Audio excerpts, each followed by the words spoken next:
The following is intended for mature audiences only. Discretion is advised. My teenage self wanted to be famous so bad. Mm-hmm. I wanted to be a singer. I wanted to be a guitar player. I wanted to be an actress at one point as well. There was a time where I used to beg my mom to drive me to New York for auditions. And she was like, no, absolutely not. What you're trying to say is you wanted to be Taylor Swift. Basically.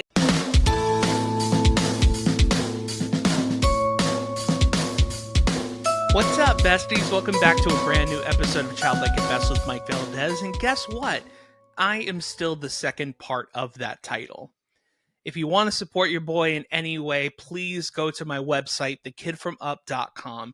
There you will find clips to my comedy and everything else involving my Instagram, my TikTok, other places where you can follow me. Also, you can check out my merch at childlikewonder.co.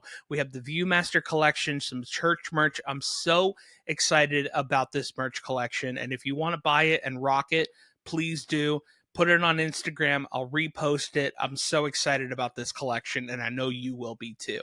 Also, another thing we're doing is we are doing custom ads. So if you want to go to holler.baby/Mike Valdes, I will promote your business, you as a human being. Maybe you have a birthday shout out, something like that. I'm totally here for it. Maybe even you want a topic from your childhood that we haven't talked about on this show, anything like that. Now that we have all the business out of the way, I'm so excited for today's episode. Today's episode is April Gloria. April is a awesome cosplayer and just a really great person that I was so excited to talk about. If you remember my episode with Casey from Growing Up Christian, that is Casey's wife. So I'm actually very excited that I got to talk to April because I don't really know too much about cosplay. So I got to learn a lot about cosplay. If you're into that, you're really going to love this episode. We also talked about growing up in the Christian world and all that stuff and what that was like. And I really think that it's such a fun and interesting episode, and I know that you guys are going to love it. So without further ado, please enjoy my conversation with April Gloria. I'm so excited to talk to you because I've been on the Growing Up Christian podcast a couple of times now, and I've had Sam, I've had Casey, and, you know, I was just perusing through Instagram as one does, you know, just... you know, whatever people do in their underwear is none of my business, but that's what I do.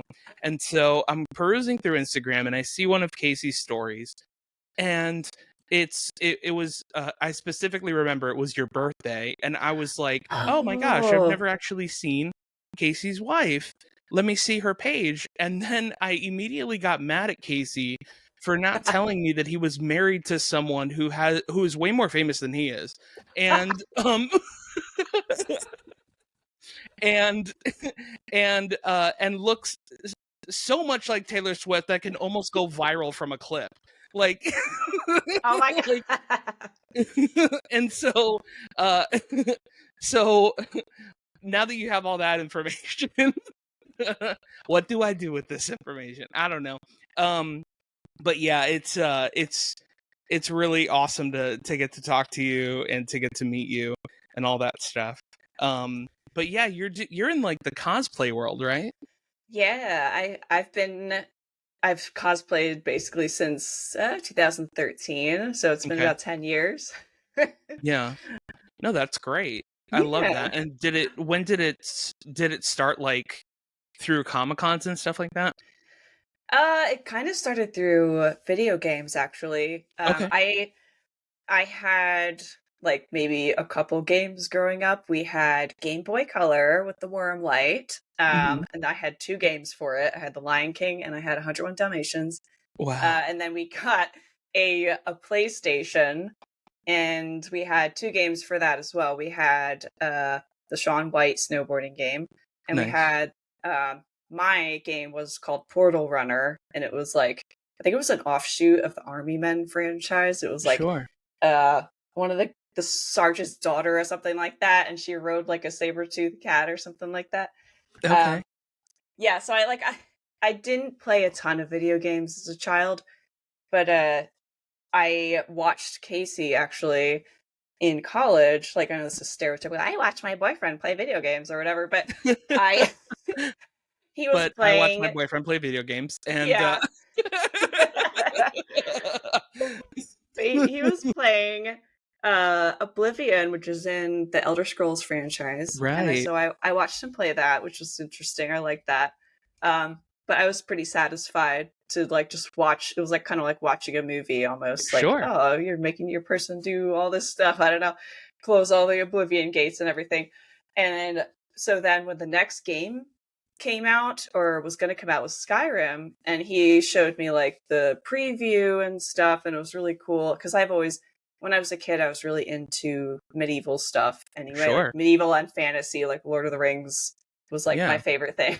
yeah, and we'll get And into that for sure. yeah, and so he got the game and I watched him start playing it, and I thought it was really cool, like the graphics, because I don't know, everyone's like graphics don't matter, but like I don't know, I like a good graphic, you know. Yeah, of course. uh, and I just thought it was really interesting, and I love the open world kind of thing, like you're not trapped trying to, you know, fight the same person for 2 hours like in Dark Souls. Right. Yeah. And so I was like, you know, I want to try creating a character because I love character creation and things like that. So I was like, okay, I'm going to start a game. I'm going to create a character. And so I did that. And I'm like, well, you know, maybe I'll just try the first quest and everything. And I guess long story short, it became like my favorite game ever. And I was obsessed Yeah. with it. And I'd play it for hours and hours and hours. Yeah. And so that was kind of like my foray into playing games. And later, a couple years later, BioShock Infinite came out, which is I think the third game in that series, and which I had seen Casey play the first two. And the character Elizabeth from that game I had the same hair as her at the time. It was like a Yeah. dark brown bob. Like he was either like Elizabeth or Anton Chigurh from No Country for Old Men. You can decide if you've ever seen photos of it. Right. But I was like, oh, I wonder, because I've always been artistic. I've always liked making things and drawing. Drawing was my favorite thing, and I've always like been into designing characters and like writing stories and writing. I was not a writer, but I tried Right. anyway. Yeah. And so I was like, I wonder if I could make a costume of this girl character, Elizabeth, because I liked her as a character. I liked that she was like not like a damsel in distress and stuff. And I don't know, I just thought I really liked her. And so there was a comic convention coming up, and I'm like, you know, I'm going to throw together a costume, see if I like it. And I didn't have a sewing machine at the time. I had only sewed like a pillow before because my sister was always more into sewing than me. I was more of like a tomboy kind of character as a kid. But so long story short, I threw together the costume, went to the convention, and I had a great time. And I couldn't believe people were like, wow, I like your costume. Yeah. And so I was like, oh, maybe I'll try more of this. And so that's kind of how it started. I ended up getting a sewing machine from my grandmother and started just making basically anything that I tried to make. There were a lot of abandoned projects because I was Sure. learning a lot, but yeah, I guess that's As with anything in Yeah. art, there's so many abandoned projects and Oh, things yeah. that you come back to and things that you weren't ready for when you first started and now you are, and things like that. The times I've thought of jokes or written song hooks or Oh my gosh. something, and then 5 years later something comes up, and you're just like, oh, I figured it out, so Yeah. it's there's a bunch of different ways to look at it with all art. You just come back to it when you're ready for it. It's um true. but where did you grow up? So I grew up in New Jersey, Okay. right across the river from Philly. My dad, we used to work in Philly, managing a ShopRite grocery store, Nice. which he had a lot of fun stories from that. Okay. But yeah, so I grew up there. I went to school in Virginia, the famed Liberty University, Yeah. where I met Casey, who we ended up getting married in 2009. And Mhm. then we moved to Michigan, and we lived there for about 5 years, and then now we've been living in Kansas since I think 2014 or so. Okay.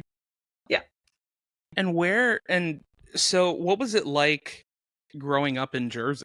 Like what do you remember from it?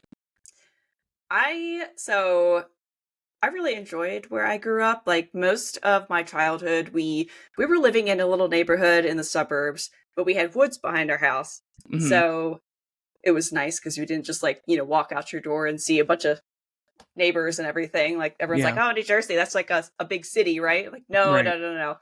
We have trees and stuff. Yeah. But so yeah, we spent a lot of time in the woods. I was obsessed with like nature and things like that. And my parents, I loved art. I'd be drawing all the time. I would write little stories. I actually had a foray into songwriting in high school, which was great. Yeah. But yeah. Do you have any musical talent? So I took piano for a bit, Uh-huh. and I was actually in a little youth group cover band for a while as one of the singers. Okay. That's really funny because I've heard of youth group bands. I've never heard of youth group cover bands. Oh, yeah. What do you cover? Toby Mac? Like, what do you do? No, okay. Me and my friend, Emily, she's one of my best friends that I still am BFFs with today. I've known her. My parents knew each other. Her parents, my parents knew each other. Yeah. And so we were both the singers, and we would perform every week for youth group, obviously, and do like some of the, like standard worship songs and stuff. Yeah. But we would also do like other songs, and so we would have to bargain with the guys who were playing, like did the instruments. Mm-hmm. Like, we want to sing Pressing On by Relient K, okay? Right. And they were just like, oh, we don't want to play that. And we're just like, well, we want to sing that. And they're like, well, if you sing Chop Suey by System of a Down, then we'll play Pressing On by Relient K. Okay. And so Chop Suey, my favorite Christian song of all time. Yes. But so it was like a youth group band, but it was also I don't know what it even was. That's because that's just a shitty band. Like, let's be honest. Like, that's because I had no because idea. if you're doing regular music, that's just a shitty band. Dude, there's a recording of us singing that song that lives in her parents' basement, and we'll live there forever. Yeah. Oh man. So yeah, it was. Well, I can't wait till you get famous, because that's the way we're gonna cancel you. Oh yeah. Yeah. Chop technically, she did nothing wrong, but listen to this tape, and you would think otherwise. Yes. However, we got our way, and we got to sing Pressing On. So yeah, we went. Well, I love that you wanted to sing Pressing On and not like Super Chick or Barlow Girl. Like, oh my the gosh. amount of and I'm gonna get really into Christian lore right now for the listener, but if you grew up like this, you're about to have a great time. You'll know. Yeah, you'll know what I'm talking about. But like, the amount of times that I had to listen to that Barlow Girl song where someone had like an interpretive dance or something, or like, Ninja Jesus or something was in it. It's like, who's that girl in the mirror? Or like, whatever that song is. Like, oh my word. They all sound the same. Like, let's be honest. Like, it's something about like raindrops like falling on your like. Well, I keep thinking rain falling on your head. Yeah, well, that, and then raindrops on your skin, and that's Natasha Bedingfield, right? Feel the rain on your skin. Yeah, Mm-hmm. like, it's not that, but it's also that, if that makes any sense. Yeah, like it's like the tropes. It's that, but if it were Evanescence, which is like weird. I don't know. It's like, it's a weird thing to think, but the amount of like times that I had to like go through that, or like worship bands like doing altar calls to like Strong Tower by Cutlass and like things like that. Oh my gosh. Ugh. Yeah. Yeah. I could go without it for quite a while, actually. But we're probably around the same age, right? Like, how old are you, if you don't mind me asking? Oh, I just turned 36. So I Okay. was born in So we are 87. the same. We're literally the same age. Like Oh, I'm crap. about to Awesome. turn 36. Yeah. So we're literally around the same age. So you know what I'm talking about when I mean, like, the amount of times that like for example, there's, and I'll explain it for people who don't know. There was an artist, let's just call him that. There was an artist in the 90s who was very popular. His name was Carmen. Oh my And yeah, you remember Carmen? Yeah. And this dude, people would say, "Oh, like, what's your favorite Carmen song?" And like, Carmen doesn't sing; he just talks. Like, Yeah. much like how we're talking on this podcast, he's just talking to a beat, and Yes. that's all he's doing. It's like a 9-minute sermon, is what it is. Like, it's not really a song. And like, he was, oh my gosh, man. And like, that dude, I've said it before, but it was so long ago on the podcast, but like, he looks like he sells real estate exclusively to pizzerias. Like, Yeah. it's he like he's he's very he's like a specific Wish, looking Papa John's looking guy. Like, and I was gonna say he's like a Wish version of a mix between the Papa John's guy and Mel Gibson. yeah. And somehow isn't the one that got in trouble for racism, which Yeah, is weird, really huh? weird. Yeah, it's weird that he swerved that and they didn't. Because like, you would think of all people, I mean, not of all people, but like, unfortunately, like, the thing is, like, with a lot of Christian artists, it just doesn't end up well for a lot of like them. Like, a you just find like out, old, like, oh, that guy that wrote that cartoon song for I little was just kids gonna say it. actually really liked kids, and that's like the problem. And it's like, but then again, it makes sense. You know what I mean? Like, if you're gonna be famous for writing a song about how cartoons say hallelujah, people don't know what I'm talking about. There was a song. Look it up. There was a song called "The Cartoon Song" by Chris Rice. Okay, and when we were kids, oh my gosh, this was the best thing ever, because we could admit to our Christian families that we knew what cartoons were, and Yeah. it was so Scooby-Doo? great. Yeah, and so the whole thing was just this guy who would sing about, what if cartoons got saved and they all went to heaven, right? Which is a fun concept, I guess. And he's like, oh, well, what would they sing in heaven? And then he does an impression of different cartoon characters. So he'll be like, oh, like, Fred Flintstone wouldn't just say hallelujah, he would say yabba dabba doo ya, or Ninja Turtles would say, like, cowabungalooya, like, and the whole song just goes shitty impression after shitty impression, just like that. And it's, what's really wild is that there's a part of it where he goes, how about Beavis and that other guy, because he can't say Butthead, right? And then they go, nah, and right, and that's Nah. and it's so funny because in the song he does it live, and the crowd goes nuts because the whole thing is that those motherfuckers aren't getting into heaven. What are you, an idiot? Like, of course they're not. Beavis and Butthead would never get saved. You fucking loser! They would never get saved. It's so funny to think about it because it's a religion that's about forgiveness, and you are like, Beavis and the this guy never gonna get into heaven. It's everyone so else except for him. Yeah, everyone else that is definitely a Christian, like the Smurfs who practice witchcraft, and that's the reason why I couldn't watch the show. They're gonna get into heaven, but but not Beavis and Butthead. Gosh.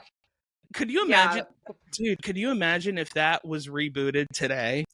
I was just gonna say that, like, would the the one that wasn't allowed in heaven be like Harry Potter or something?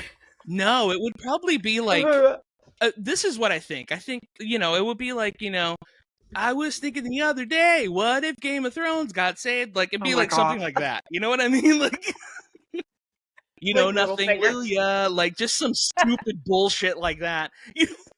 Like, just like, I was thinking the other day, what if everyone from The Office got saved? Like, that's what she said, Luya. Like, it's the same, just bullshit. Like, just, and then And then the one that wouldn't get it to heaven is Lil Nas X. Let's be honest. Oh my god.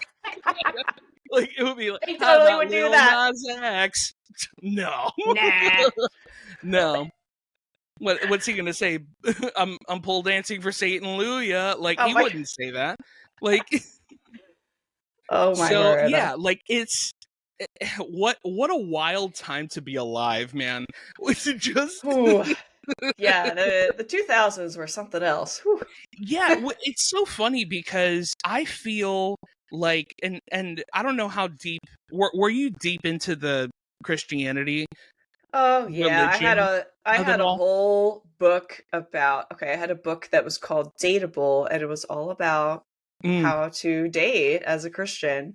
And yeah, it basically it had I've heard many stories oh about this. gosh. Yeah, it had I'd like love for you to talk about it. Yeah. oh yeah, it had like the car analogy where it's like, okay, if you're dating somebody and you like kiss or something, that's like sitting in the car or Hmm. something, and then it was like if you go to like third base, it's like spilling something on the seat, and then it was Right. like if you actually have sex, then it's just like ravaging the car, like driving Yeah. it all over the place like crazy and crashing into curbs and stuff. And it's like nobody wants to buy a wrecked car, so Yeah. why would anyone want to marry you if you've had sex? Like that whole Right. thing. And Nobody wants to why would who nobody wants wants to to buy a buy a wrecked used car? car? Why would somebody want to buy you if you wrecked your pussy? I'm just like, Like this is okay, the as someone worst who's possible analogy. like, I think I've only ever bought used cars. Like, Right. Yeah. Oops. Yeah, it's true though. Like it's yeah, it's a weird it's a weird analogy because I understand it, but and like Yeah. it's also not like a gotcha thing. Like it's like I get what you're doing, but it's also not Yeah. a flawless metaphor. Well, You it's know? like they don't tell you how to be responsible and stuff. It's like, okay, no, don't go sleeping around with everyone you see because you could get a disease, you could get pregnant, blah, blah, blah, blah, blah. Yeah. You could get pregnant and die. Yeah, yeah, They yeah. go that whole route where Yeah. it's like, don't ever do anything, or else you're not going to be worth being with. Yeah. Like you're all Yeah. used up, kind of thing. Yeah, it's weird because I feel now that I've gotten older and it's sure there's a lot of fun that came from it, but like this part of Christianity, I hold a lot of empathy for the opposite sex because it wasn't quite what it was for men. Like sure, like if men had premarital sex and someone heard about it in the church, it wasn't like high fives all around, but it certainly wasn't like someone needing to feel like they should end their life because they feel completely worthless, Right. It's and I like, feel like that was more the female experience in that scenario, which is a real bummer. oh my gosh. Yeah, so one of the things that I think I've mentioned, like I'll mention it to like people like randomly and stuff, but like I think one of the most pivotal sort of weird experiences with that was I think I was a freshman, so about 14, and we were in like the freshman girls Sunday school group, and they had us cut out a heart from paper, and they were like, okay, this is yeah, you probably know where it's going. Mm-hmm. But they were like, this is your heart right now. So like, okay, I want you to take your little paper heart, and every time that you know that you've given your heart to somebody, in quotes, I want you to rip a little piece of it off. And I was just like, okay, well, I've never had a boyfriend. I've never done anything. Like I didn't have a boyfriend until I was, I think, 17 or so.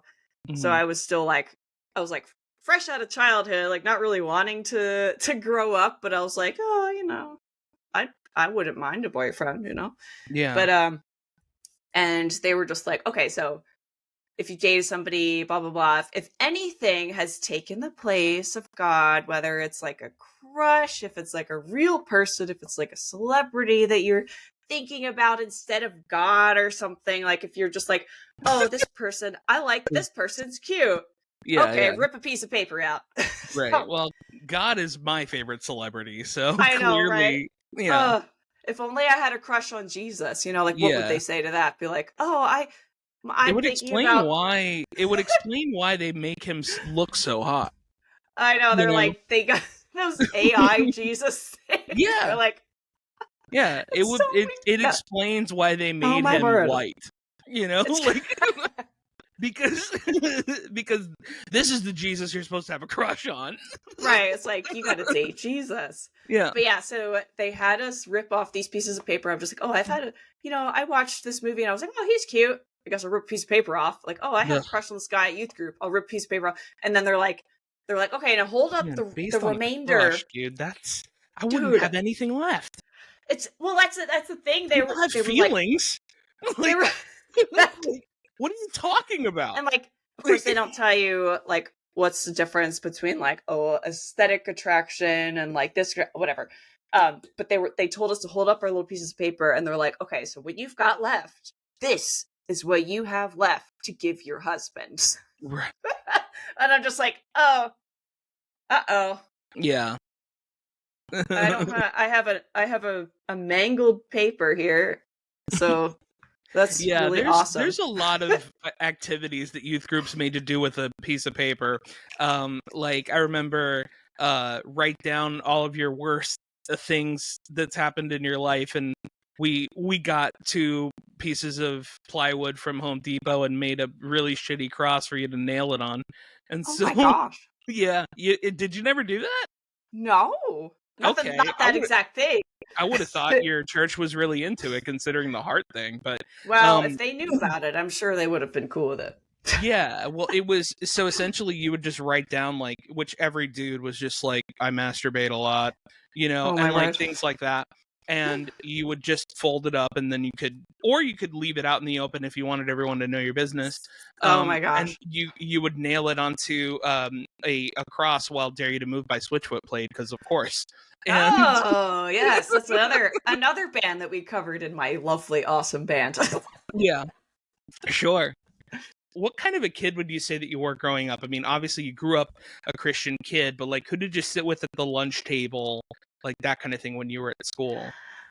So a fun fact: I was homeschooled from 4th grade to 11th grade, and I Okay. went to public school before that, and then from 11th to 12th after that. Yikes. But I was always a kind of a goody two shoes child. Sure. It's not like crazy exciting or anything, but Yeah, I mean, was always it's exciting.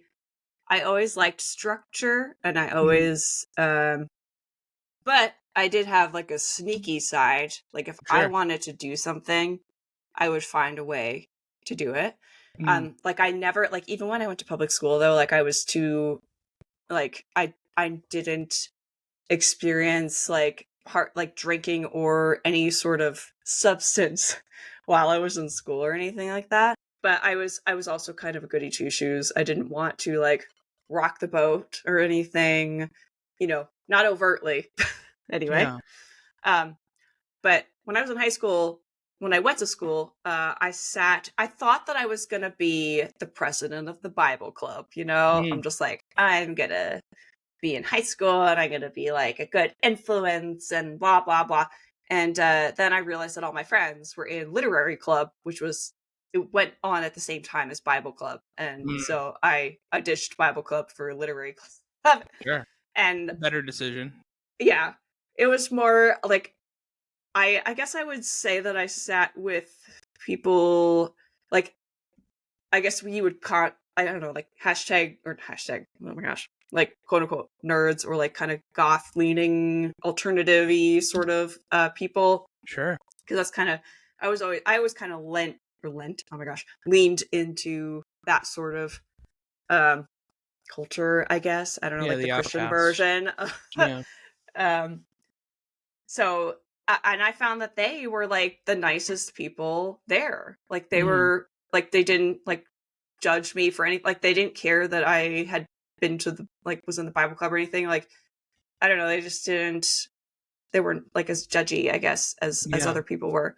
And they were all super cool and like I still talk to some of them today, like via like on Facebook, I guess, and stuff, Instagram and everything. Um But so I guess you would say that's who I sat with at lunch, was like the quote unquote nerd gothy sort of Is people. there? It's fun. It's funny. I was just thinking about this as you were saying this. Is it possible that nerds and goths and alt kids are judgy, but they're just Yes. judgy in a different way? Yes, Because I think that they are judgy, but they're not judgy about outward things. Like jocks and, it's different. cheerleaders are like, if you don't have this specific body, or you don't play this specific sport, or you don't freaking lift or whatever, like, you can't talk to me. But then goths are like, look, you can be any sexual orientation, any race, anything. You can like, just, I mean, so many things. But if you are a crappy person, at least by my definition of what I think is crappy, then I will shun you, which like is kind of the way to be a person, I guess. But I was gonna say I'm not afraid to admit that I do that. Like, yeah, I think everybody does. At the end of the day, we all judge people. Like, that's just unfortunate. It's what happens, but like, that's what it is. Like, and everybody wants to put somebody in a box, and that's kind of the thing that's annoying, because not everybody fits into a box. Some people do, but not everybody, especially not someone who's an artist, or is a on the performing side or anything, fits into a perfect square peg. It's very like, it's just very different, so it look, man, I mean, it's why I don't believe in like the Enneagram stuff, or like any of that stuff, because like, it's just like, I feel like it's a way for mostly women to judge other people, to be like, oh, like, you're a Gryffindor, we would never get along. Like, what the fuck are you talking about? Like, I can't say I haven't seen it, Well, but that's the thing. Like it's like, that's like totally such a 7 or thing to say. Like, that's like such an Enneagram 4 thing to say. Like, no, it's not. Like, like, it's just a thing that you say, and like, sometimes, yes, there are certain traits that people have, but like, a lot of it doesn't have anything to do with like what day you were born, or like things like that. It's like, sometimes people get mad, and that's just what it is.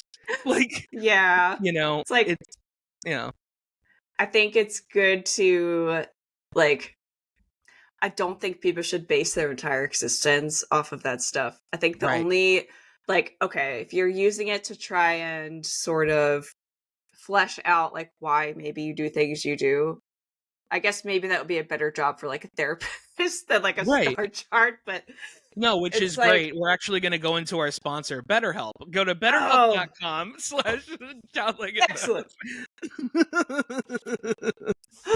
No, I'm kidding. Go ahead. Oh my gosh. Yeah.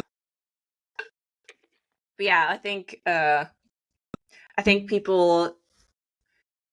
multifaceted, and I think that a lot of people would like it to be as simple as, I'm this, so this is why I do this. Right. But really, it's not. There are so many factors that go into all that stuff. Right. Like why you do what you do. It's like, it's just not black and white. Like, barely anything is black and white. Right. Which is weird, because goths only wear black and white. I know. Isn't that strange? They only wear black, and they're mostly white. But they're either white or Latino. Like, that's kind of the thing, because Latinos are real emo. I didn't know if you knew that, but I found that out relatively recently, like maybe 10 years ago. I was like, whoa, Latinos are like really into Morrissey. This is wild. I didn't know that. Interesting. Yeah, it's a real weird thing. I want to kind of pivot into something more kind of like just like fun and childhoody, more nostalgia-y. What were your favorite snacks growing up? Oh, okay. So let me think, because we did not have a lot of name brand items in Sure. my household. Not So only were you Christian, you were poor. I yeah, love that. so I grew up the same way, which is awesome. Like I mean, I grew up very very religious and very like not I wouldn't say poor. Like we weren't yeah, like we were just we were fine.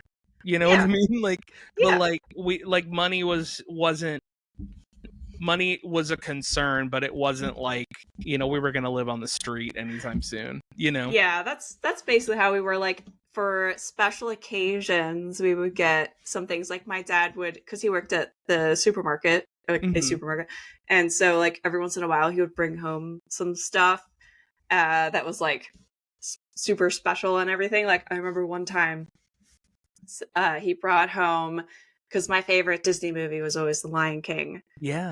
and one time he brought home this cereal. It was like Cocoa Puffs with like little marshmallows that looked like bugs. It was called Mud and Bugs. Girl, you're on It's the like, right podcast. I yes, know okay, exactly good. what you're talking about.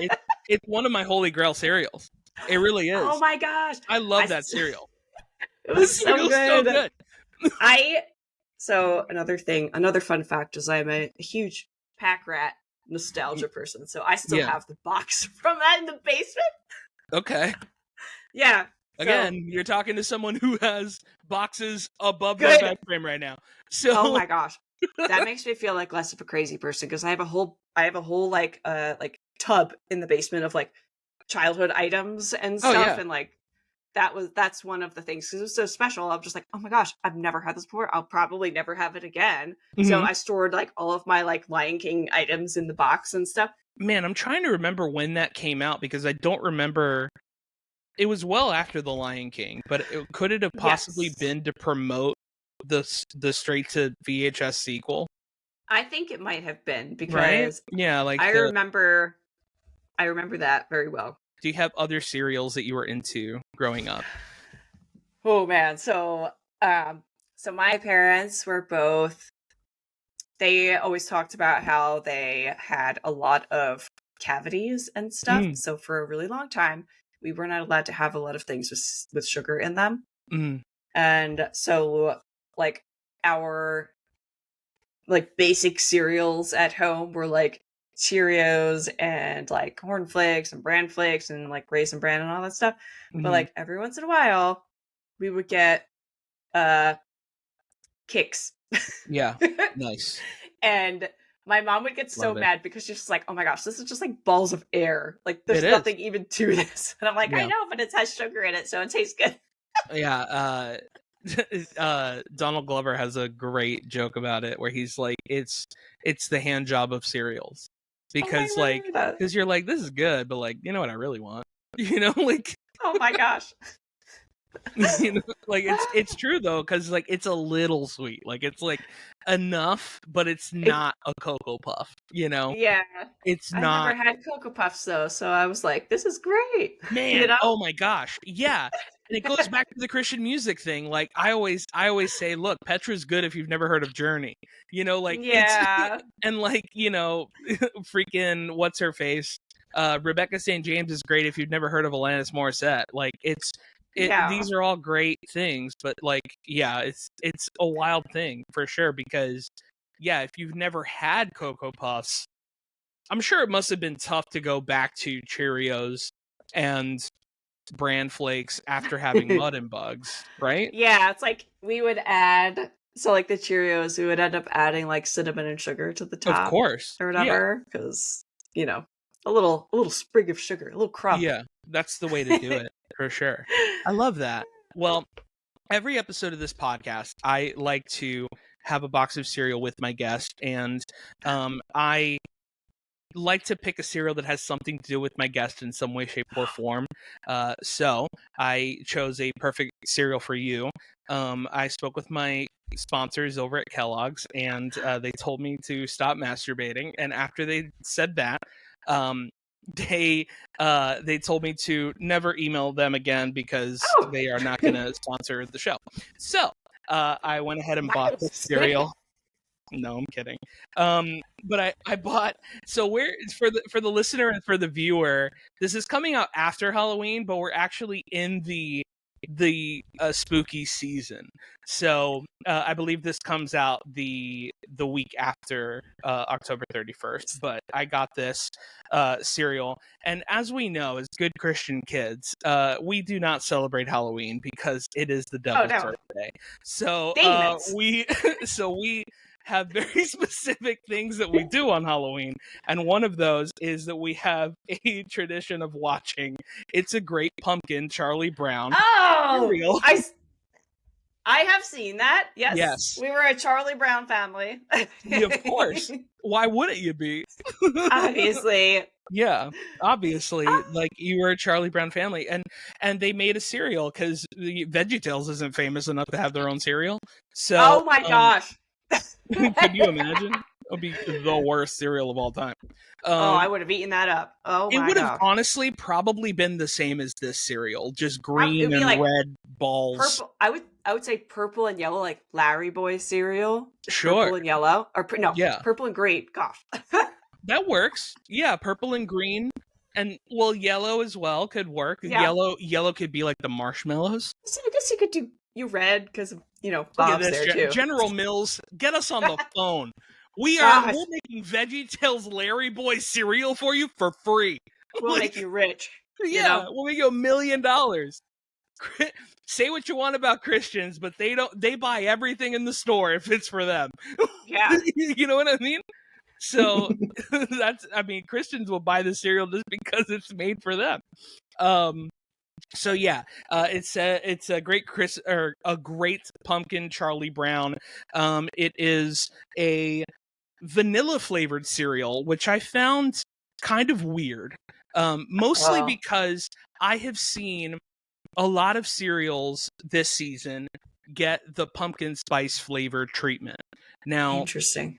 I'm okay with pumpkin spice. I don't hate it, but I also don't love it. But I think I'm not in the minority when I say, can you please get pumpkin spice out of my cereal? Like, I don't think it's a cereal flavor I need, It's odd, especially because I feel like because I don't know, I'm kind of I can be a pumpkin snob. I think sure. If you have nutmeg in there, it wrecks it. Yeah. Like if there's too much nutmeg, like, okay, my pumpkin pie of choice is on the back of the Libby's can, and it's like cinnamon, ginger, cloves. There's no nutmeg in there. Yeah. The nutmeg just overtakes everything. And if anything says pumpkin spice, it always just tastes like nutmeg and a tiny bit of pumpkin. So yeah, it's the kale of seasoning. Yeah, there's improvements that could be made there. Yeah, like it's really, man, it's just a weird flavor that, like, I mean, I was going to ask you this, but I'll ask you this after we talk about the cereal, but I'm going to show you the back here. Okay. It says celebrate Halloween, which we're going to change that to celebrate harvest with Charlie Brown and friends. Yeah, we didn't call it Halloween. We called it harvest, and we didn't go trick-or-treating. We got candy from other people at church. Yes. So unless your parents were concerned about cavities, then you got like a mini Hershey's. Yes. Then you got a popcorn ball. Yeah. You get popcorn balls, or you would get like pretzel bites or something. Yeah. So it just has all the characters here, and it's like saying, I'm trying to get the glare out. But it has all the characters here, and there's the iconic, I got a rock, thing, which is great. One of the reasons why I chose this for you was because I think it would be awesome if you did a Charlie Brown cosplay. Oh like, my gosh. Yeah. If you did if you did Lucy like as the witch or something. Oh man. Wouldn't that be fun? That would be very fun. That would be so fun. Yeah. Homage to the childhood, Yeah. Oh my gosh. And that's why I thought of this for you. I was like, man, I feel like, well, for one, it's Halloween season and I wanted to choose something in that vein, but also, Yeah. it's, I know you grew up very religious like I did, so like, Charlie Brown was the square peg that could fit into our pop culture, that fit into everyone Yeah. else's as well. But yeah, it's weird that, because usually, as we remember as kids, cereal would come with a prize inside, and Yeah. I've noticed that cereal is more geared towards millennials now. It's not really geared towards children, because millennials are the ones that buy cereal because they remember cereal commercials and things like that, and it's really more predicated to that, which is why, like, Magic Spoon exists and like all these things. They're not really catering to kids. I mean, the thing that's catering to kids is the tried and trues that have always been there since the beginning. And I knew that this was the case, especially with this cereal, because the prize for this cereal is 1 month of Apple TV. Could they be more transparent? My gosh. You get 1 free month of Apple TV Plus. That is your prize for buying this cereal. Like, what? That's hilarious. Oh my gosh. What kind of a prize? Like, that's crazy. That's like being like,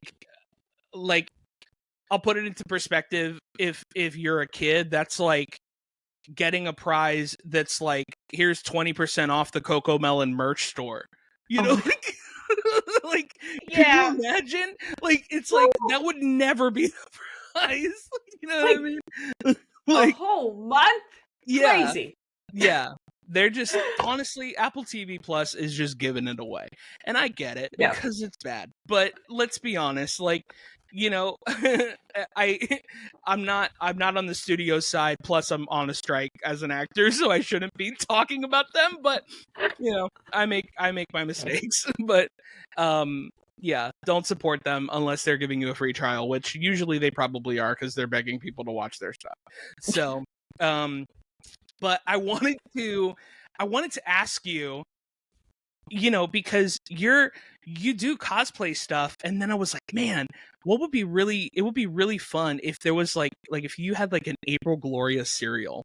What would it be? Oh my gosh.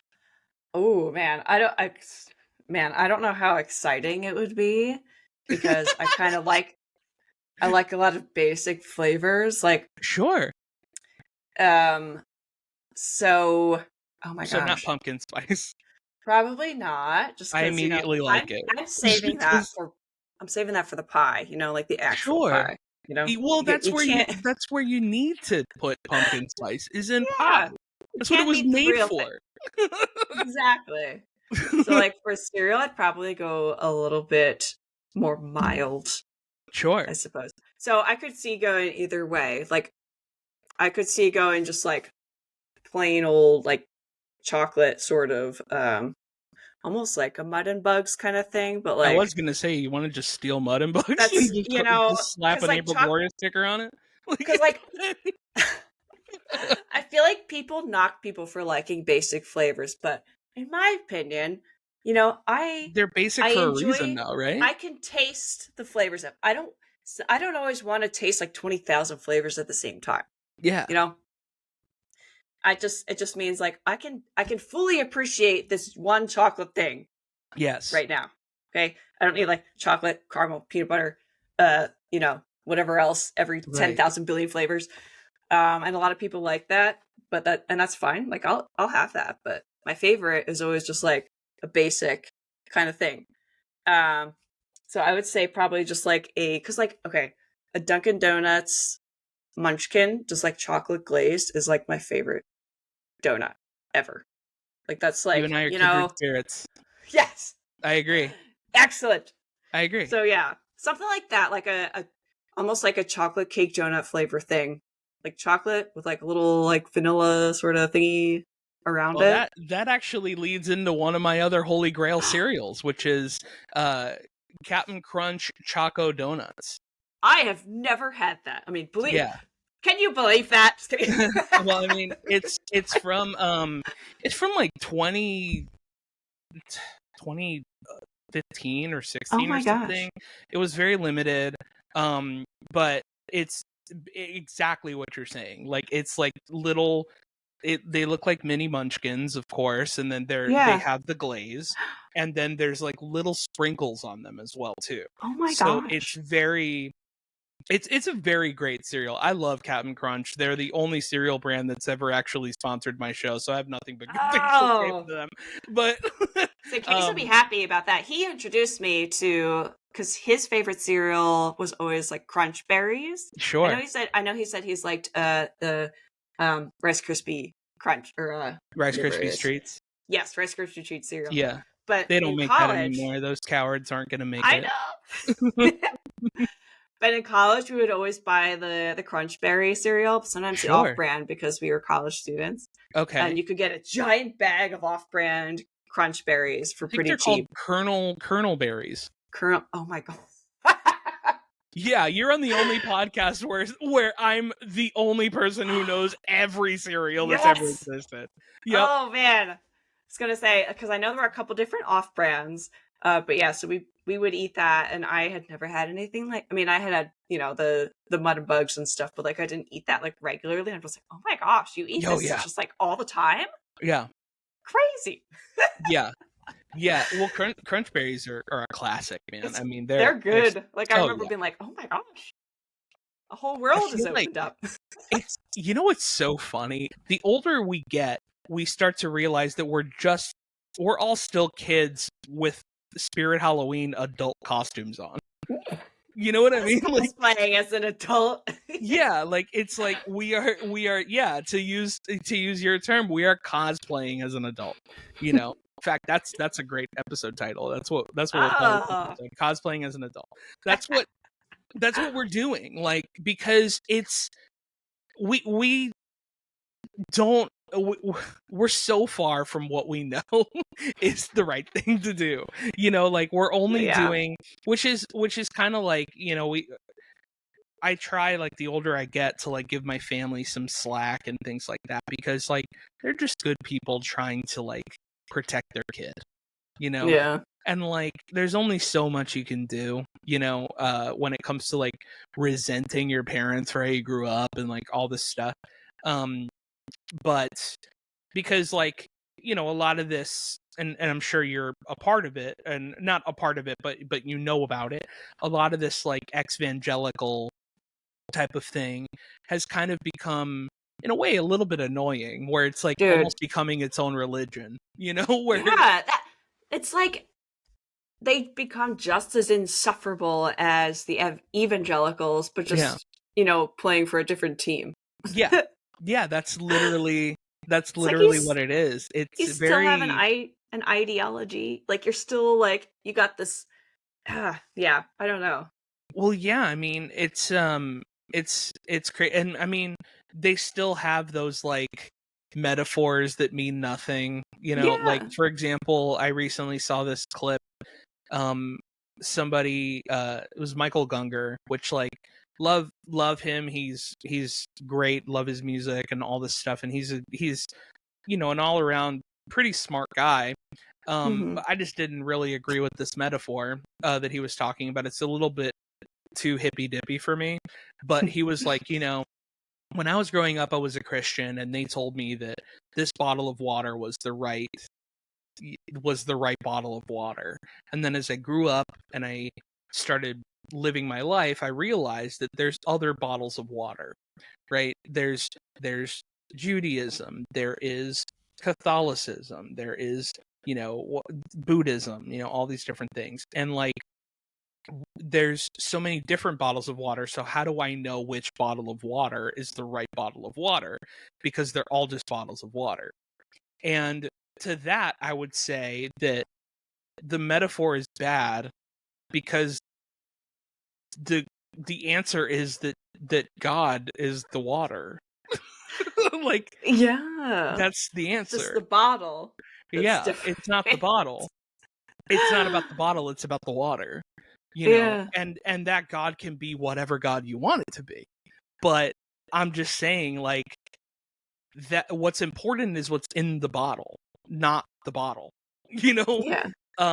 And it's just so funny because we were talking about how, like, Christians have these, like, crazy metaphors, and they have these, like, you know, parody t-shirts of, like, you know, like, I follow Jesus on Facebook, and, like, you know, catch up with Jesus, and it looks like the Heinz 57 bottle, and, like, all this bullshit, right? And, like, now the evangelicals are doing the same thing. Like, they're gonna come out with a shirt that says, my favorite cross-dresser is Jesus. Like, it'll be Oh like, my you word. know, something Dude, like that. there's Yeah. I don't follow a lot of like the evangelical people on Instagram or anything, but like Casey does because of Yeah. like they follow them on the podcast page. And so every once in a while he'll read me a caption, and I'm just like, oh my gosh. It's like Yeah. you could just switch a couple words and it could be a Christian caption. Like, Right. Well, it's literally the reverse of the South Park joke, where South Park was talking about how Christian songs just put Jesus instead of baby in all their songs. oh yeah. So, So say my which is limited very accurate. experience It's with very South Park. accurate. Yeah. Yeah, it's I've seen very that accurate. one. But it is the reverse, where it's just like, Yeah. now it's just like we're putting baby back in all the Jesus songs. You know, Yeah. like, so now Oceans is about a girl and her a relationship with her, as opposed to Jesus, you know, or like whatever, you know. Like, really, Oceans is about sex when you think about it, dude. Like, Yeah. he called me to the water, she's a freaking squirter, dude. Like, okay, man. Like, whatever, Great. dude. Like, what do you want Have from fun me? with your urine. That's fine. Yeah, like, it's just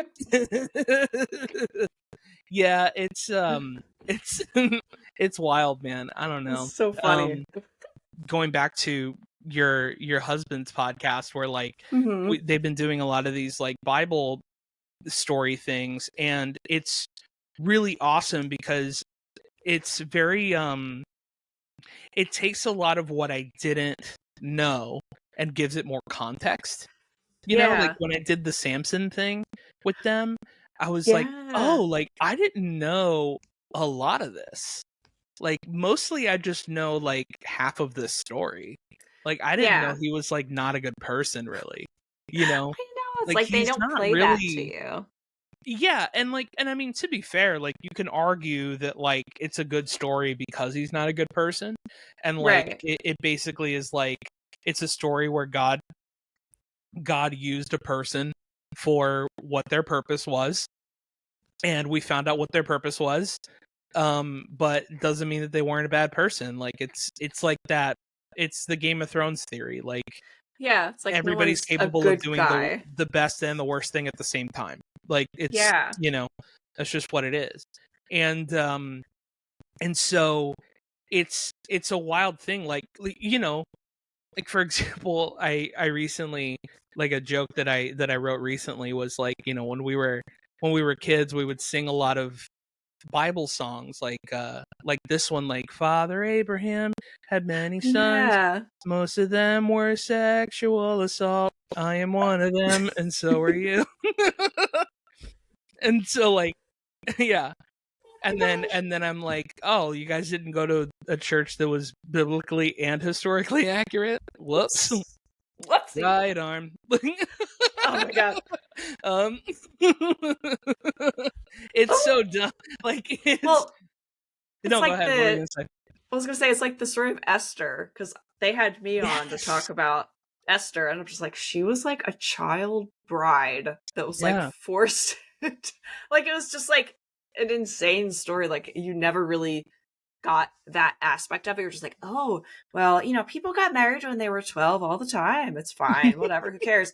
And but so God chose her to be like Yeah. this old man's child wife, Yeah. and all this stuff. Like, there was just a bunch of things in there that I had never really thought about before. Well, and not only like, that, like, you know, that story is really interesting too, because her, like, her purpose is awesome. Like Yeah. the purpose of the story is awesome, It was but a the very context interesting of it is story. like, yeah, the context of it is what's messed up. But Yeah. but at the end of the day, like, you could say that about anybody. Right. You're like, oh, like that person's great, kind of like, like my girlfriend says this all the time, where she's like, any artist that has ever made anything of note ever, if they were still alive today, they would get canceled for something they did, because like it's Yeah. like they just weren't good people.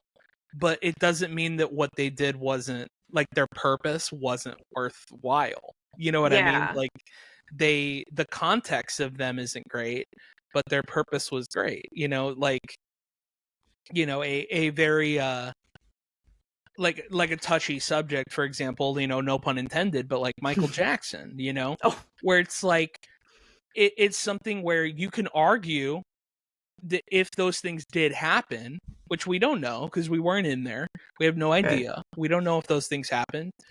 But if those things did happen, we can still all see the moonwalk and be like, that was cool. You know what I Yeah. mean? Like, It's like that's what it thing. is. Yeah. It's like not everything is, mutually exclusive. Like, Yeah, exactly. Exactly. Pardon the brief interruption, besties, but me and my buddy Alf just wanted to talk to you about Childlike Wonder.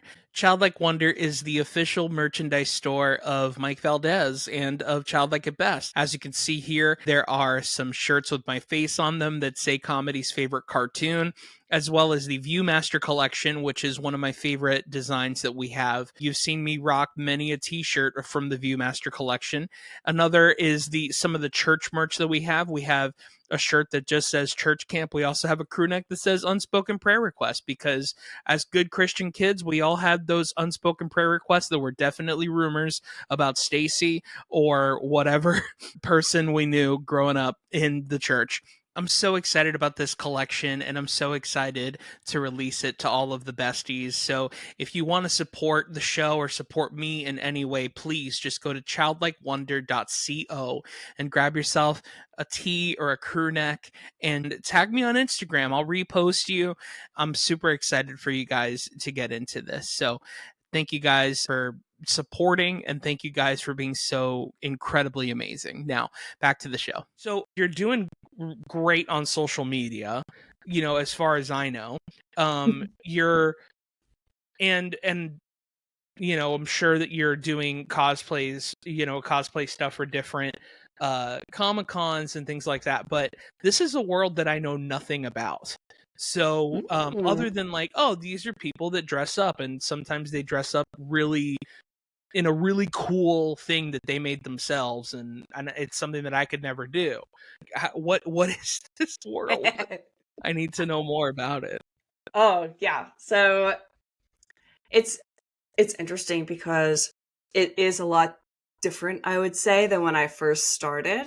Mm-hmm. I think I got in on, so like 2013, 14, 15. I think it just, the culture it's always shifting, I guess. Yeah. And there's always things that are like things that a lot of people do, and then things that, kind of go out a little bit. So for a while I was doing a decent amount, I suppose, of what they call guesting, Mm-hmm. which is where the convention says, hey, we would like you to come out. And if you're lucky, they'll pay you something, Mm-hmm. I had to learn that, like, oh no, I need to ask for money for this because I'm going to be working all weekend. Wow, what Yeah. a concept. Yeah. And then the conventions were just like, no, you Yeah. should be honored that we're wanting you to work for us for free. Right. So you would basically go, and if you have a giant audience or you're lucky, you can set meet and greet hours. Say, I'm going to be here from 1 to 5 or whatever. But other than that, they want you there open to close, behind a booth, greeting people, doing signings. And what we would do a lot of times is we would have prints for sale, like a lot of the cosplay photos that we do. Like Casey and I guess for those who aren't familiar, my husband and I do, like, I make the costume, And then we like to do photo shoots for them, basically sort of like creating live fan art in a way.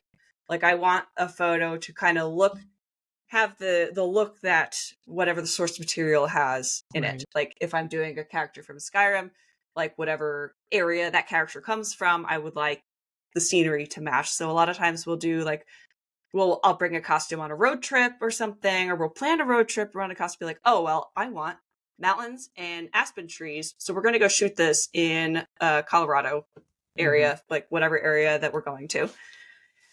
And so we would have the photos, and then I would print them out, and then people will buy them, and I will sign them in person, etc. I also do that online, but I only do that a couple times a year because it's like print sales online, at least in my realm, I guess, are not as big as they once were. Like a lot of like 2015, 16 or so, like your main moneymaker was you sell signed prints online, you do conventions. Like that was like the formula.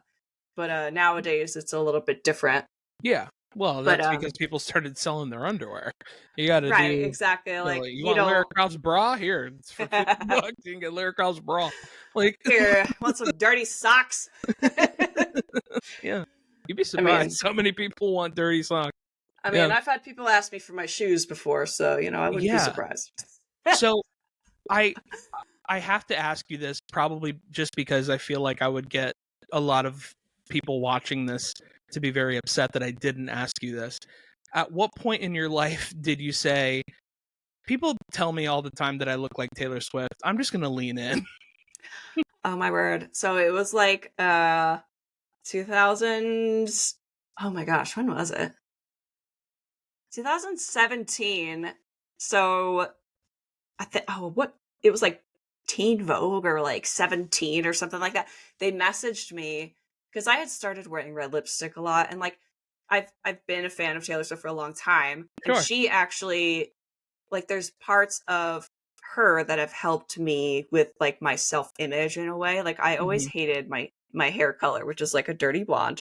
My sister would tell me that it was ugly and all this stuff, and I always wanted really dark hair and really dark eyes. I thought that was the ticket, and then people started kind of with the Taylor comparisons, and I'm just like, okay, well, she has like ashy hair, and she looks good with that, and like I always hated my eyebrow shape. I was like, I look angry all the time and stuff. I want straight brows like Daenerys, and I'm like, okay, so Taylor has these like angled brows and stuff, and I always wanted like really large upper lip, and I'm like, she has like kind of like a pointy sort of upper lip, and like maybe that's like certain features. Like I'm not saying that I think that we're twins or anything, but I think certain features that she has helped me sort of embrace those on myself in a way. So that was. It helps when someone that looks like you in any way has a lot of notoriety, because you can start to see like, oh, like they're just like me, like I don't need to worry too much about little things like that. Yeah, because I think it's easy for people to be like, well, people think this is attractive. This is what people think is attractive, and I don't have this, so there's something wrong with me. But then when you see someone that does have notoriety, that's like, okay, they have a couple features that are similar-ish, to things that I've always felt weird about myself. So maybe, it's not that bad or something. Yeah. So yeah, that I think, like, in a way that helped. In another way, it also like didn't help because she's like 6 feet tall, and I have like a 20-inch inseam. I'm just okay, awesome.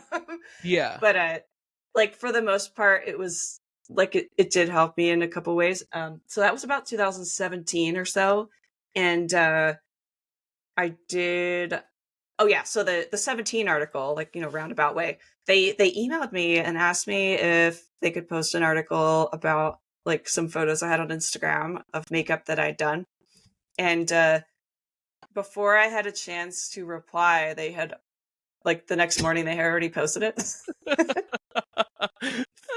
And then like 5 other things to reply. I went to the grocery store, and it was in there. It was so weird. Like, why even email me if you're just Yeah. gonna do it If you're anyway? just gonna do it, like at least send me a check. Yeah. Yeah. I know, like, I didn't get a dime from any of that stuff, and, Yeah. like, you can't control what they say on there, like, even if you give, like, a little interview thing, like, you don't control what they put Right. out there. Yeah, it's different though for online stuff. Yeah. Especially back then. Yeah. That's what a lot of what we're striking about is like, back then they're like, "Oh, you should be happy that like you're someone, getting a 17 magazine I thing on know. Instagram." Whereas like, well, yeah, I am happy, but also I would like to get paid for it because Yeah, it's you're like using my face and likeness, even though my face and right. likeness looks like someone else. I Like, know. yeah. It's just like, well, you put it on the internet, so, tough luck. I'm like, Yeah, yeah, yeah. okay, but, Yeah, it's the Wild it's West. still Like weird. that's the thing. Like we need to have something, you can't just like steal my stuff and say that I it's know. yours. It's no different. I'll tell you this, like it's no different than me making a joke and then someone making a really shitty meme and of the same exact joke that I made Yeah. and I crafted, and someone getting a billion likes on something for something that I said. Yeah. That's not fair because I said that. Like that's my joke that Right. I wrote. And it's the same exact thing where it's like those are my pictures from my profile and you're putting them, you're putting them on a bigger, audience and stuff like that, but like it's still me and I need to at least consent that I'm okay with you doing that. Yeah, or But like, let me read the article first and see right. what you're saying and stuff. And I don't know, because I got a lot of, I grew a lot during that time, but I had to deal with a lot of annoying people being like, Sure. assuming that they could, because they see a couple pictures, they think that's my entire life, Right. like, oh, she's just trying to be Taylor Swift. She looks like the Wish version of Taylor. Oh my gosh, like Yeah. all she wants to do is look like this or that. And I'm just like, okay, calm down. Yeah. Calm down. Yeah, Like it's they didn't know what cosplay was, or like they just didn't really get what was yeah. going on, I Yeah. guess.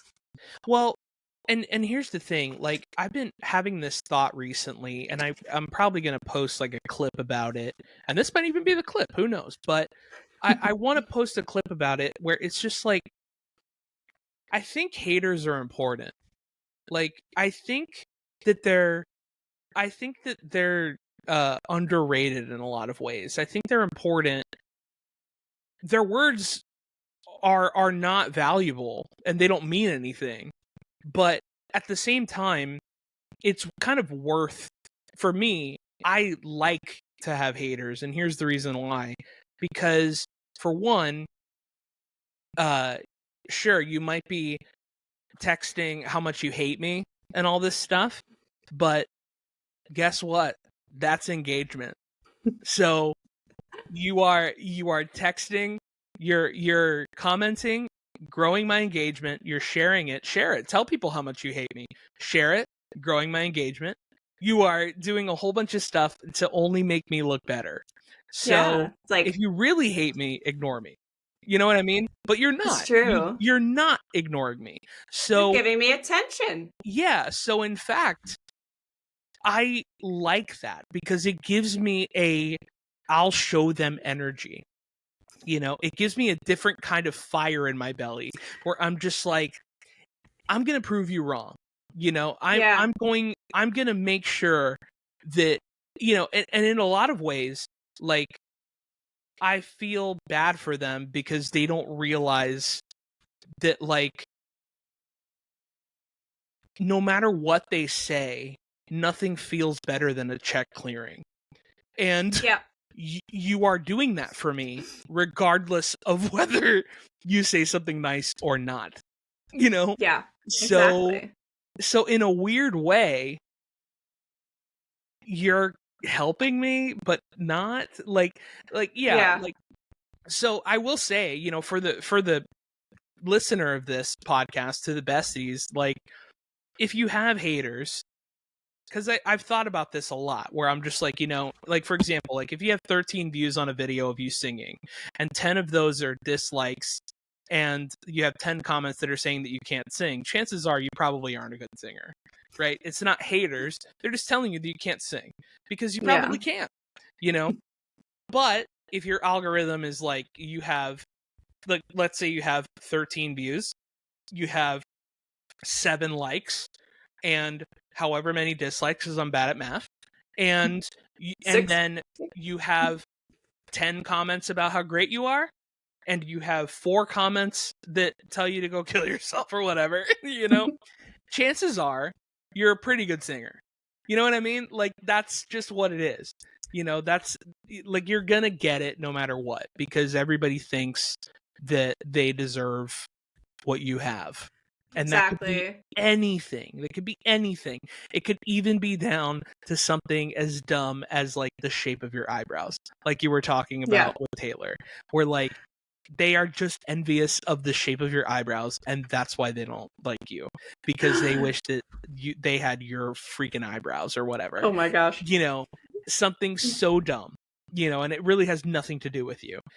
Though it feels like it has everything to do with you in the moment. It really has nothing. I'm preaching to the choir right now.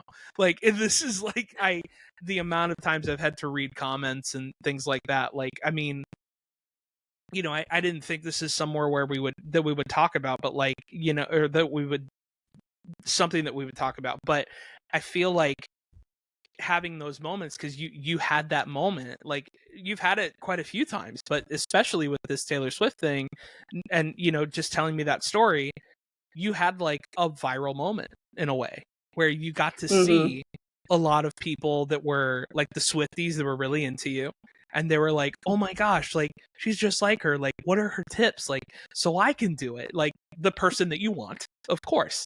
But then you also have those people that are like, she's just trying to, freaking ride the train. She's just, this, that, and the other thing. And like, and don't really care about the other stuff. Like they just kind of, they see that post for what it is and think that's who you are, Yeah. Yeah. Yeah, it's interesting. Yeah. Because even before that, like, even with the cosplay stuff, I had gotten, like, by that time, I had already been, called every name in the book by, the gamer guys that, like, whenever you'd post something, they'd have something crappy to say about your costume, or that you don't look like the character enough, or whatever. A lot of times, because, I am fueled by spite a lot of times. Mm-hmm. And I really enjoy... So the I'll show them energy is something you I can like relate proving to. people wrong with screenshots, especially. Mm-hmm. Like guys would come on. It was like mostly guys, honestly. Like they would come on and be like, "Oh, weird, yeah."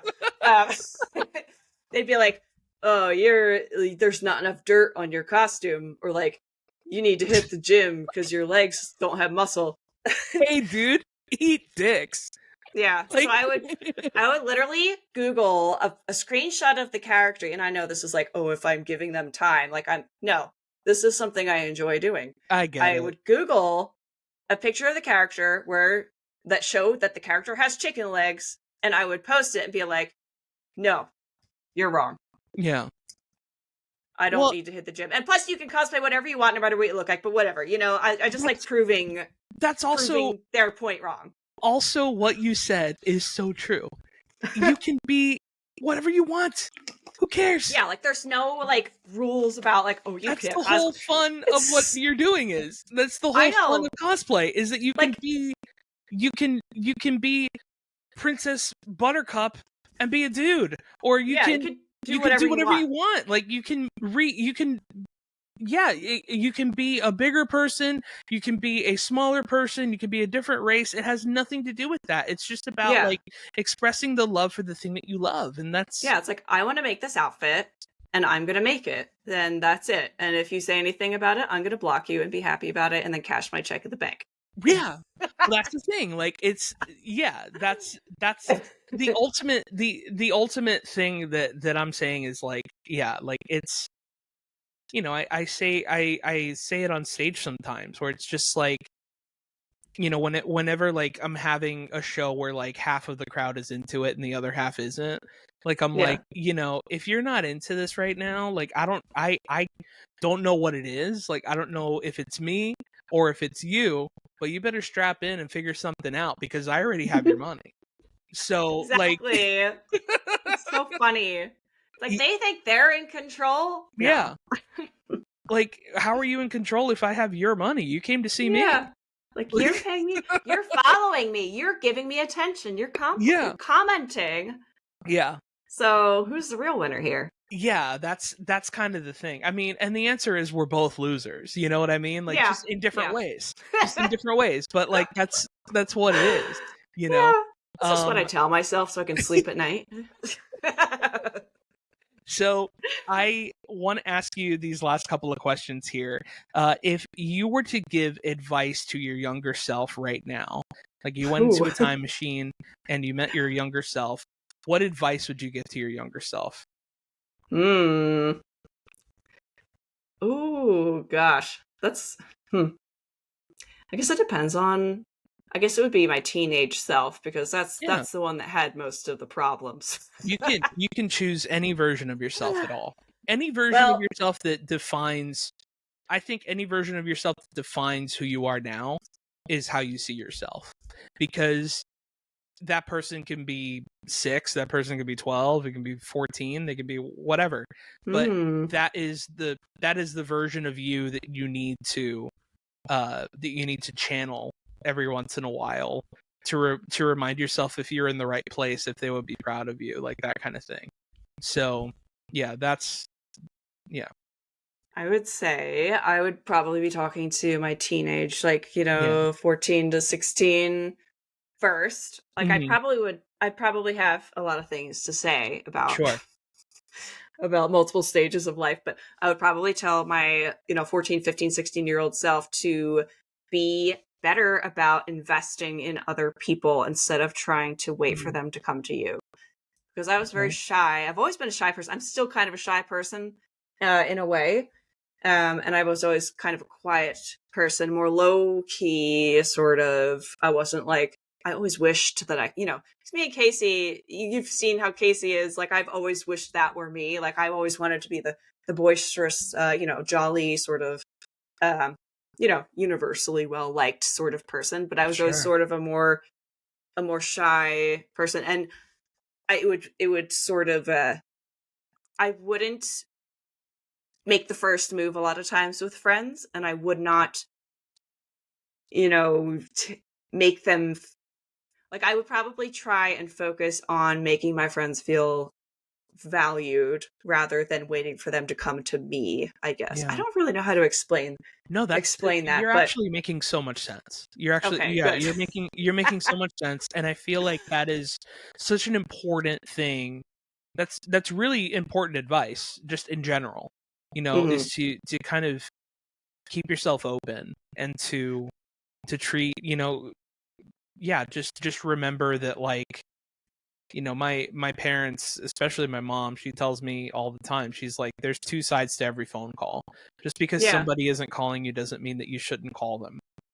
So it's, if you're really somebody's friend, or if you really want to be somebody's friend, you should put yourself out there. The thing is, it's scary to put yourself out there because it's vulnerable.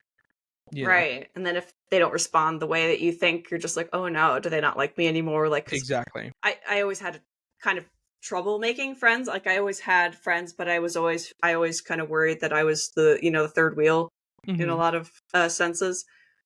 And so I would start making a lot of assumptions about how other people felt about me. And so I would just be like, well, they don't want to hear from me because they have, each other, and it's just whatever. And even now I have to sort of consciously be like, no. Okay. They might be thinking the same thing about me. Like, they're like, oh, she's too busy to respond. Maybe I won't text her or something like that. Even though I'm just like, oh no, they're not texting me. Do they not care about me anymore? Right. Even though I know they do. So it's kind of like, just have to remember that friendship is a two-way street. And like, you gotta put things into it in order, and to make them feel important too. Yeah. Like, it's not just about people making you feel important. Like, you should be making others feel important. Yeah, of course. Yeah, it's a two-way street. Yeah, Yeah. that's the way it is. And what do you think that teenage version of who you were, like the 14 to 16-year-old person, if they met you and you were giving them advice and they were like, look, this is what life is going to be like in the future. Do you think that person would like you? Do you think that person would think that you're cool? You know, would that person would they be impressed by you? That kind of thing. So I think they, like, not to be a full narcissist or anything, Sure. but I think they would, because my teenage self wanted to be famous so bad. Mm-hmm. I wanted to be a singer. I wanted to be a guitar player. Mm-hmm. I wanted to be an actress at one point as well.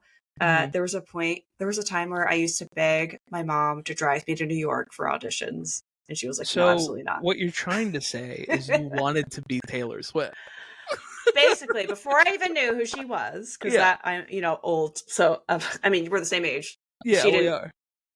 She didn't have her album until 2006, but like, I was just like, for some reason, I thought people wanted to hear what I had to say. And I'm just like, I'm going to start, I was like, I'm going to major in music in college, even though I was super into like the more like science-y sort of like nerdy stuff growing up. When I was a later teenager, I was like, no, I'm going to be a singer in like a emo band or something like that.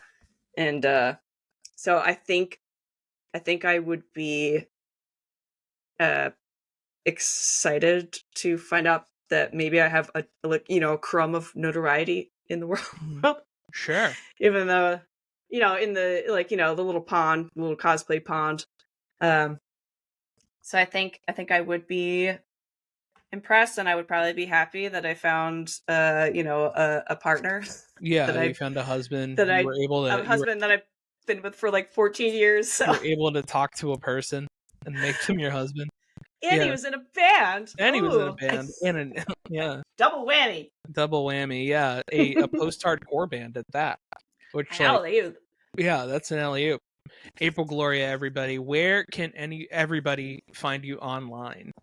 Oh, okay. So if you're ancient and have Facebook, I do a Facebook page that has albums of all of the costumes that I've done with work in progress pictures, if you care about seeing how I make stuff. Before video took over everything. That's just April Gloria Cosplay on Facebook. And then I have Instagram /Threads, if anyone does that, and Twitter, or X. Oh, man, I can't keep up with all this crap. I'm calling it Twitter forever. Twitter, I don't ever, I just can't call it X. That's so silly. Well, what are you going to do? I sent you an X. I sent you an X. Did you see that X online? Dang. No. Did you see that tweet? I tweeted somebody. It sounds better. Yeah, everybody knows what that is now. But so that's _ April Gloria, because the name was taken on Instagram. So _ April Gloria on Instagram and Twitter. And I think that's about it. Just whatever platform you're on, search April Gloria, and if you see a person in a silly costume, that's probably me. Yeah, that's it. I love it. Thank you so much for doing this. I really had such a great time getting to chat with you and learn more about who you were as a child and all that stuff. It was super fun.